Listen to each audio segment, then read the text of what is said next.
Надії є. Раз. Два. Є розуміння обмеженості інструментів української влади в цьому питанні. Тому що, на жаль, далеко не все і майже нічого залежить від української влади в цьому. І три. Те, що Російська Федерація буде користуватися затримкою, утримуванням і захопленням людей до останнього дня війни. І в неї ще можливості до захоплення людей залишаються великої кількості, як в окупованому Криму, так і в окупованому Сході України, так і в цілому на території Російської Федерації. Для них це вільно конвертована валюта. Вони будуть захоплювати людей і будуть намагатися їх обміняти на певні політичні, інші забаганки і догоди.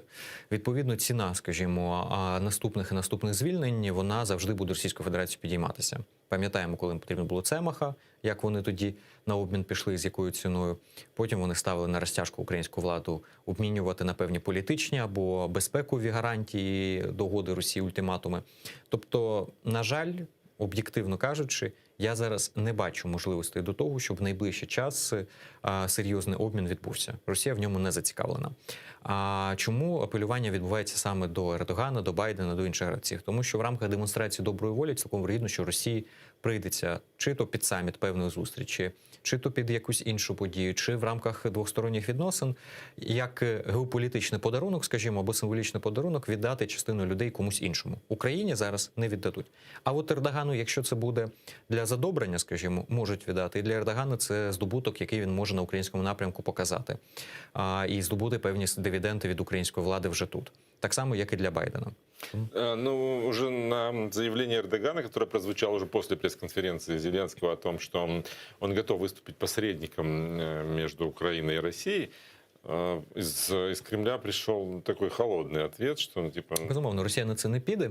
Я вам що скажу, і Україні тут скоріше вигідніше підтримувати Туреччину в цій ініціативі, але досягнення її не факт, що Україні також було б вигідно, тому що зрозуміло, що у Туреччини є свої незакриті питання з Росією, на яких Туреччина сьогодні ж день грає на декількох геополітичних дошках. Це і питання чорноморської безпеки з одного боку, з іншого боку це питання Карабаху, далі це питання Сирії, це питання поставок зброї, не поставок із закупівель зброї у Сполучених Штатів і у Росії, те, що ми бачимо по С-400. Тобто у Туреччини є свої кейси з Росією, своя співпраця з Росією, в якій цей перемовний формат є посиленням самої Туреччини і її аргументами в руках.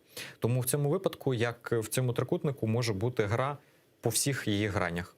Як Туреччина може бути фактором-посередником в відносинах Росія-Україна, так і може бути Україна фактором у відносинах Туреччини і Росія, який може або бути використаний, або не використаний в цьому. Так і Росія весь час є фактором у відносинах України і Туреччини, зокрема і зближення на сьогодні.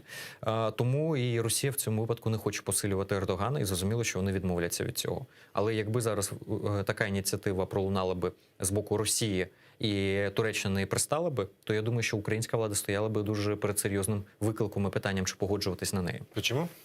Знову ж таки, тому що у випадку, якщо б знайшлось би спільне підґрунтя у Туреччини і у Росії, в якому би Туреччина виступала посередником, то цілком вигідно, що ми б могли бути однією з розмінних монет, наприклад, в сирійському кейсі, або в карабахському, або в іншому. Все ж таки потрібно розуміти, що в нас є партнери, є союзники, є друзі на міжнародній арені, але міжнародна політика дуже цинічна, і глобусу України, окрім як в Україні, ніде нема, а в нас його б давно вже потрібно було б викинути з усіх кабінетів. Ми маємо розуміти, які геополітичні процеси точаться і навколо України, і ширше. Умовно кажучи, динаміка протистояння з Росією і динаміка підтримки нас в протистоянні з Росією може значно залежати від того, як будуть розвиватися події в Тайвані.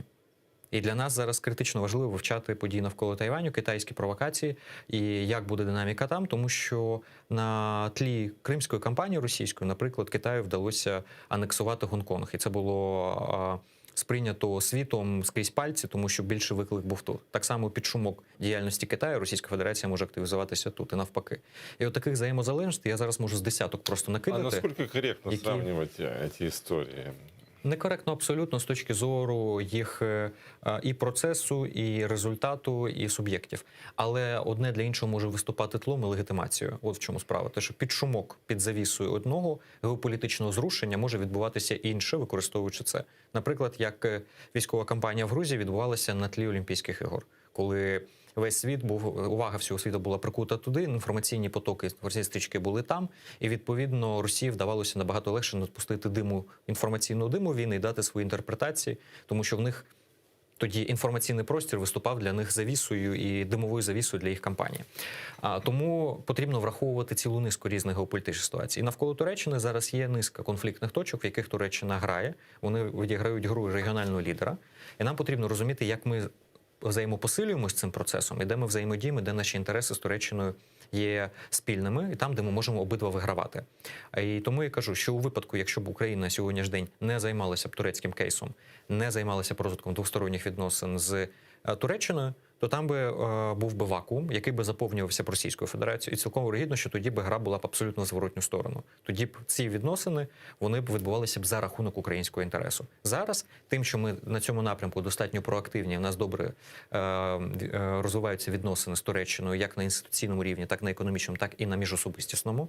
Зеленський з Ердоганом дійсно спілкується доволі часто, міністр закордонних справ спілкується, міністр оборони спілкується. То це створює для нас ситуацію, коли ця гра і цей трек наших відносин, він вже є формуючим для Росії. Росії це дуже не подобається. І тому Росія зараз відмовляється від того, що Ердоган пропонує себе як посередника. А все-таки хочется, что называется, понять, о чем вы говорите, пощупать. То есть, да, что мы можем, какой разменной монетой стать, чего мы можем потерять в отношениях с Турцией, если вдруг этот возврат произойдет?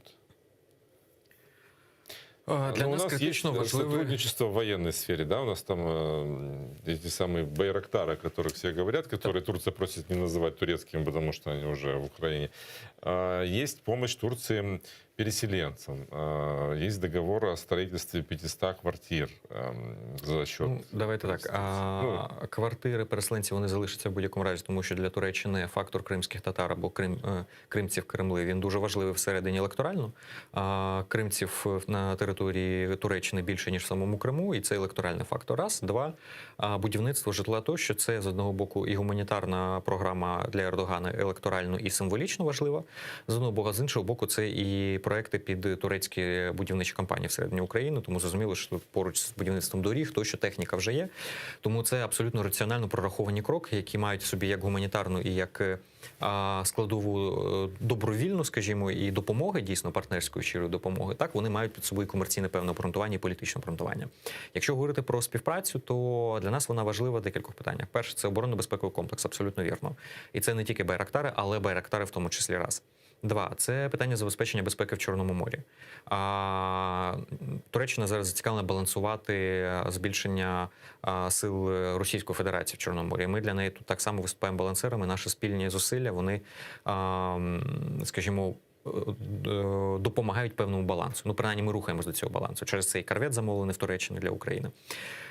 Поруч з тим, це питання транзиту і торгівельних відносин, тому що Босфор для нас є на сьогоднішній день критично важливим.